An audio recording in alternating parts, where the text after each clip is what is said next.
Hello everyone student, क्या हाल चाल है स्टूडेंट। आप सबको मैं अपने चैनल सरराय में वेलकम करता हूं और आप सबको रिक्वेस्ट करता हूं कि हमारा चैनल सब्सक्राइब कर दें और अपने दोस्तों के साथ शेयर भी करें।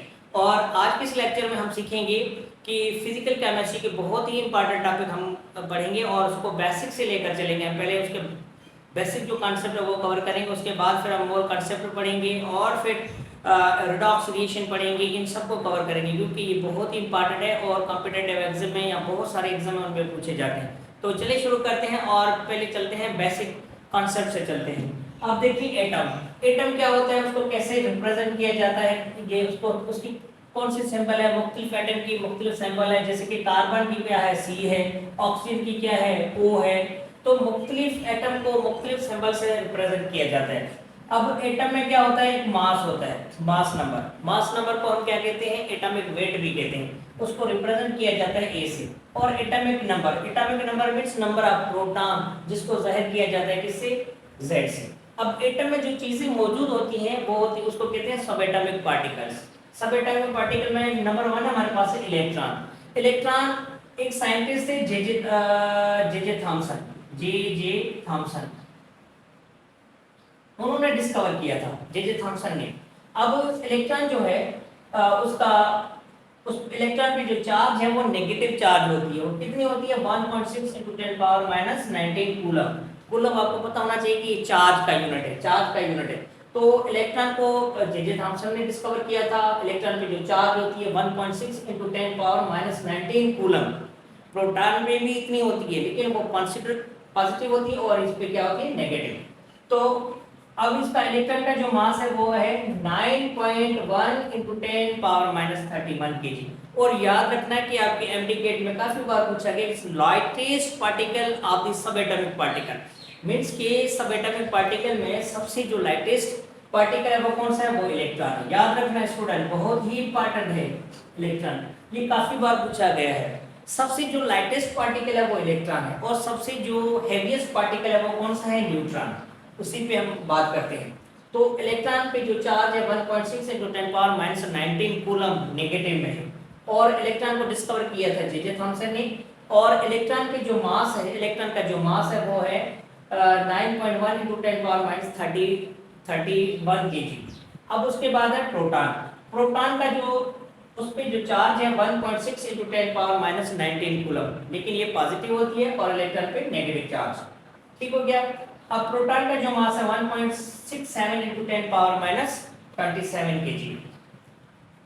अब याद रखना कि ये प्रोटॉन है, उस पे पॉजिटिव चार्ज होती है और इस पे नेगेटिव चार्ज होती है इलेक्ट्रॉन पे। अब न्यूट्रॉन, न्यूट्रॉन का जो न्यूट्रॉन पे जो चार्ज होती है वो चार्ज लेस होता है, जीरो चार्ज। यहाँ उसको हम क्या कहते हैं, चार्ज लेस, चार्ज लेस। या इसको हम क्या कहते हैं, न्यूट्रल। न्यूट्रॉन न्यूट्रल होता है और एटम के न्यूक्लियस में होता है। प्रोटॉन और जो न्यूट्रॉन होते हैं वो न्यूक्लियस, ये एटम है, ये एटम का ये जो न्यूक्लियस उसमें प्रोटॉन प्लस न्यूट्रॉन होते हैं, प्रोटॉन और न्यूट्रॉन होते हैं। और न्यूट्रॉन में जो चार्ज होती है वो जीरो चार्ज होती है, चार्ज लेस होता है, न्यूट्रल होता है। और याद रखना कि जो न्यूक्लियस में नंबर ऑफ न्यूट्रॉन होते हैं उसका जो मास होता है 1.67 × 10⁻27 kg। और याद रखना कि ये बहुत ही क्या होता है, भारी होता है, हेवीएस्ट पार्टिकल। एटम का सबसे हेवीएस्ट पार्टिकल कौन सा है, न्यूट्रॉन। ये काफी बार पूछा गया है, लाइटेस्ट पार्टिकल और हेवीएस्ट पार्टिकल। बात समझ में आई। अब याद रखो, एक बार फिर दोबारा बता देता हूँ। इलेक्ट्रॉन को जे जे थॉमसन ने डिस्कवर किया था, प्रोटॉन को गोल्डस्टीन एक साइंटिस्ट थे, उन्होंने डिस्कवर किया था, और न्यूट्रॉन को जेम्स चैडविक ने डिस्कवर किया था। अब यहाँ पे कोई भी एटम होता है तो एटम को हम कैसे लिखते हैं, कोई भी एटम है, फर्स्ट करें यहाँ पे X, यहाँ पे Z, ये इसका क्या है, एटॉमिक मास। एटॉमिक मास क्या होता है, number of proton and number of neutron, means A atomic mass, mass number, जिसको हम क्या कहते हैं, मास नंबर। मास नंबर बराबर होता है क्या है, प्रोटॉन प्लस न्यूट्रॉन। प्रोटॉन और न्यूट्रॉन का जो तादाद होता है उसको हम क्या कहते हैं, मास नंबर। तो कोई भी एटम है उसको उसका एटॉमिक मास ऊपर लिखते हैं और एटॉमिक नंबर। और एटॉमिक नंबर क्या होता है, ये होता है number of proton, number of proton. ठीक हो गया। चलें, यहाँ पे हम एक्सप्लेन को, अब देखिए यहाँ पे हमारे पास क्या है, कार्बन है। कार्बन का 12 क्या है, एटॉमिक मास, 6 क्या है, एटॉमिक नंबर। यहाँ ऑक्सीजन है हमारे पास, ऑक्सीजन यहाँ पे 16 एटॉमिक मास और 8 क्या है, एटॉमिक नंबर। तो कोई भी एलिमेंट होता है उसको हम ऐसे लिखते हैं, उसका एटॉमिक मास ऐसे लिखते हैं और एटॉमिक नंबर ऐसे लिखते हैं। अब एटॉमिक नंबर, ये क्या है, एटॉमिक नंबर, ठीक है। एटॉमिक नंबर बराबर होता है किसके, नंबर ऑफ प्रोटॉन के। प्रोटॉन का जो तादाद होता है उसी को, प्रोटॉन होते कहाँ पे है, न्यूक्लियस में। ये बेसिक चीजें याद रखना। Atomic number, number of proton कहाँ पे, न्यूक्लियस में होते हैं। नंबर ऑफ जो प्रोटॉन होता है उसी को हम क्या कहते हैं, एटॉमिक नंबर। अब एटॉमिक मास क्या होता है, या mass number, number of nucleons. Nucleons means nucleus का जो, ये एटम का ये जो न्यूक्लियस है, इसमें जो भी चीजें, प्रोटॉन प्लस न्यूट्रॉन, प्रोटॉन और न्यूट्रॉन का जो तादाद है उसको हम क्या कहते हैं, मास नंबर। क्या कहते हैं उसको, मास नंबर। लिखते जाओ, ठीक है। तो प्रोटॉन और न्यूट्रॉन का जो तादाद है उसको हम क्या कहते हैं, एटॉमिक मास या मास नंबर। अब नंबर ऑफ न्यूट्रॉन को कैसे डिटरमाइन, कैसे कैलकुलेट करेंगे, तो E माइनस जेड। फर्ज करें कि हमारे पास यहाँ पे ऑक्सीजन है, ऑक्सीजन का एटॉमिक मास कितना है, 16 और एटॉमिक नंबर कितना, 8। तो क्या करेंगे, A माइनस जेड, A कितना हुआ, 16 और 8 इज इक्वल टू 8। ठीक हो गया। तो यहाँ पे हमें क्या मिल गया, नंबर ऑफ न्यूट्रॉन। तो ये 8 इलेक्ट्रॉन है, 8 क्या है, प्रोटॉन, क्योंकि जितने इलेक्ट्रॉन होते हैं उतने ही प्रोटॉन होते हैं।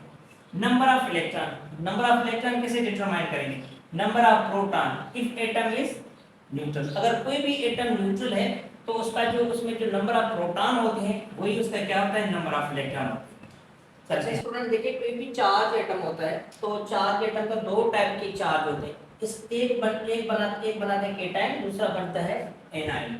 अब जब नेगेटिव चार्ज होते हैं तो उसको कहते हैं एनाइन, और जब पॉजिटिव चार्ज होते हैं उसको हम कहते हैं केटाइन। अब यहाँ पे पॉजिटिव चार्ज होते हैं केटाइन, चार्ज पार्टिकल, दो एटम मींस दो टाइप के चार्ज बनाता है, एक पॉजिटिव जिसको हम क्या कहते हैं केटाइन, और दूसरे एनाइन।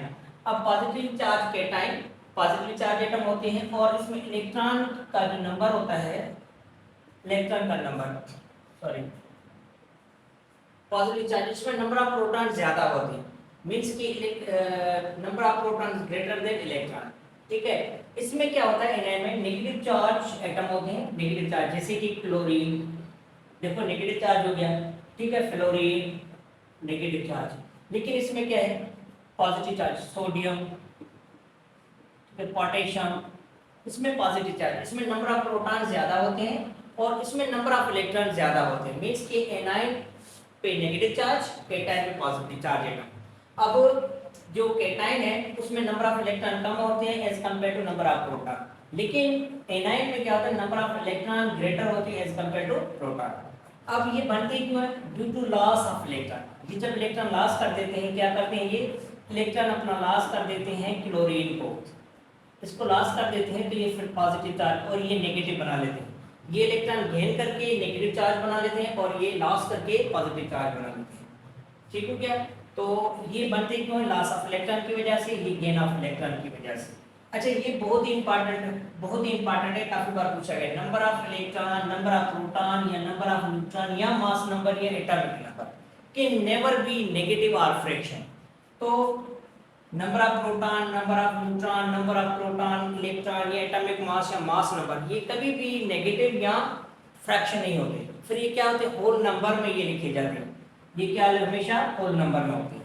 अच्छा देखिए इसमें आप मास नंबर डिटरमाइन कैसे करेंगे। अब देखिए mass number of one atom of any element, किसी भी एक एटम का मास हम डिटरमाइन करें किसी भी एलिमेंट से, तो उसके लिए फार्मूला हमारे पास है मास नंबर मल्टीप्लाई बाय है मास ऑफ प्रोटॉन। अब सपोज करें कि हमारे पास है वाटर मॉलिक्यूल, उसका मास नंबर डिटरमाइन करेंगे तो एमसीक्यू निकलता है ऐसे, तो तकरीबन 99% बच्चे इनको टिक करते हैं, लेकिन ये गलत है। ठीक हो गया, या ये भी नहीं, तो इसका सही करेक्ट जो आंसर है कौन सा है, 18 इंटू 1.67 इंटू 10 पावर, क्योंकि ये मास है किसका, इस मॉलिक्यूल का, और ये क्या है, नंबर ऑफ मास नंबर हो गया ये 18 और मास नंबर ऑफ प्रोटॉन। जैसे कि मिसाल के तौर पे मैं मालूम करता है किसी कोई मॉलिक्यूल है हमारे पास हाइड्रोजन है, ठीक हो गया। अब हाइड्रोजन का मास कितना है, तो मल्टीप्लाई बाय अब देखिए मास ऑफ प्रोटॉन कितना है, मास ऑफ प्रोटॉन है 1.67 इंटू 10 पावर माइनस 24। अगर केजी में करोगे तो 2 into 10 power 1.67 into 10 power minus 27। ठीक हो गया। तो ये है mass number of mass of one atom of any element को हम ऐसे डिटरमाइन करेंगे। अब देखिए मास जो होता है किसी भी एटम का मास होता है वो केजी में होता है कितना, मास नंबर ऑफ मास उस एटम का लिखेंगे हम नंबर ऑफ प्रोटॉन। अब प्रोटॉन का जो मास है उसी से मल्टीप्लाई करें 1.67 ये केजी में कितना है, मास नंबर मींस एटम का मास और नंबर ऑफ मास इसका प्रोटॉन का मास। तो प्रोटॉन का मास कितना है 1.67 into 10 पावर माइनस 27 केजी में। अगर ग्राम में बात करेंगे तो कितना है 1.67 into 10 पावर माइनस 24 के ग्राम। और एएमयू में बात करेंगे तो mass number is equal to AMU. अब देखिए इसमें ये बेसिक चीजें हैं आइसोटोप्स। इसमें आइसोटोप्स में पहले क्या आता है आइसोटोप्स। अब बेसिकली आइसोटोप्स क्या है, सेम एटॉमिक नंबर, कोई भी एटम है उसमें सेम एटॉमिक नंबर या मास नंबर सेम हो, डिफरेंट नंबर ऑफ क्या हो atomic number, same atomic mass atomic number हो, सेम एटॉमिक नंबर को डिफरेंट क्या हो मास नंबर। याद रखना सेम एटॉमिक नंबर मींस के प्रोटॉन और इलेक्ट्रॉन का नंबर सेम हो, सिर्फ न्यूट्रॉन का नंबर क्या हो डिफरेंट हो। तो आइसोटोप्स क्या होता है, आइसोटोप्स का जो कांसेप्ट दिया था वो स्टोनी ने दिया था। स्टोनी एक साइंटिस्ट थे, उन्होंने कांसेप्ट दिया था। आइसोटोप्स क्या है, same atomic number, same atomic number का मतलब क्या है Z, ठीक है, but different mass number. Mass number means क्या है A क्या होता है, A इज इक्वल टू क्या होता है number of proton plus neutron. Atomic mass क्या होता है या मास नंबर क्या होता है number of proton and neutron. और Z क्या होता है सिर्फ नंबर ऑफ प्रोटॉन और इलेक्ट्रॉन का नंबर सेम हो बट डिफरेंट नंबर हो किसका प्रोटॉन और न्यूट्रॉन। ठीक है, मींस मास नंबर डिफरेंट हो, मास नंबर क्या हो डिफरेंट हो। ठीक है, एटॉमिक नंबर सेम हो लेकिन मास नंबर या एटॉमिक वेट क्या हो डिफरेंट, तो उसको हम क्या कहते हैं आइसोटोप्स। याद रखना क्या होता है कि एटॉमिक नंबर सेम हो पर डिफरेंट क्या हो मास नंबर, तो उसी को कहते हैं आइसोटोप्स। अब आइसोटोप्स में क्या होता है कि सिमिलर केमिकल और फिजिकल प्रॉपर्टीज क्या होती हैं, आइसोटोप्स जो भी होते हैं उसमें केमिकल और फिजिकल प्रॉपर्टी क्या होती है सेम होती है, बट डिफरेंट क्या होता है फिजिकल प्रॉपर्टीज। अब एवरेज एटॉमिक मास हम निकालते हैं किसी भी आइसोटोप्स का, तो वो कैसे निकालते हैं एवरेज एटॉमिक मास। तो एवरेज एटॉमिक मास को हम निकालते हैं isotopic mass multiply by abundance of, मतलब कि वो आइसोटोप्स कितने परसेंट मौजूद है और डिवाइड कर देंगे 100 से, तो हमें मिल जाएगा क्या average atomic mass of isotopes. अच्छा, अब हम देखते हैं कि आइसोटोप्स हाइड्रोजन के कितने हैं। तो हाइड्रोजन के कितने आइसोटोप्स हैं, आइसोटोप्स ऑफ हाइड्रोजन के आइसोटोप्स कितने हैं। तो हाइड्रोजन के जो आइसोटोप्स हैं वो कितने हैं 3 आइसोटोप्स हैं। ठीक है, अब नंबर 1 कौन सा है 3 आइसोटोप्स हैं। नंबर 1 कौन सा है, नंबर 1 है प्रोटियम। क्या है प्रोटियम। ठीक है 1 और 1, एटॉमिक नंबर भी 1, एटॉमिक मास भी 1। ठीक है, और उसके बाद फिर क्या है ड्यूटेरियम का जो आइसोटोप्स इसको कहते हैं ड्यूटेरियम। ठीक है, हाइड्रोजन 2 और 1 या इसको हम डी से भी लिखते हैं। ठीक है, अब टाइटेनियम जो होता है टाइटेनियम ये कौन सा है थर्ड टाइम हाइड्रोजन का, इसमें क्या होता है कि हाइड्रोजन 3 और 1 या इसको हम क्या कहते हैं 3 से रहेगा टाइटेनियम, प्रोटियम ड्यूटेरियम और टाइटेनियम। ठीक है, 3 प्रोटियम ड्यूटेरियम एंड टाइटेनियम। अब प्रोटियम के पास क्या होता है कि एक मास नंबर एक नंबर ऑफ एटॉमिक नंबर, और इसमें क्या होता है एटॉमिक मास 2 होते हैं और एटॉमिक नंबर 1 और इसमें 3। तो ये आइसोटोप्स हैं, ये हमें कुछ बेसिक सीखे हैं। आने वाली वीडियो में हम मोल कंसेप्ट पढ़ेंगे, रिडॉक्स रिएक्शन पढ़ेंगे, क्योंकि ये वीडियो हमारा लंबा हो जाएगा तो फिर हम मुख्तलिफ पार्ट्स में हम वीडियोस को लेकर चलते हैं। ये पार्ट 1 है, पार्ट 2, पार्ट 3, पार्ट 4। हम सारा जो फिजिकल केमिस्ट्री है उसी को हम पार्ट में मुख्तलिफ पार्ट्स में हम कवर करेंगे। तो बहुत ही इंपॉर्टेंट सीरीज़ है और आने वाली वीडियोज़ में फिर हम और कॉन्सेप्ट सीखेंगे।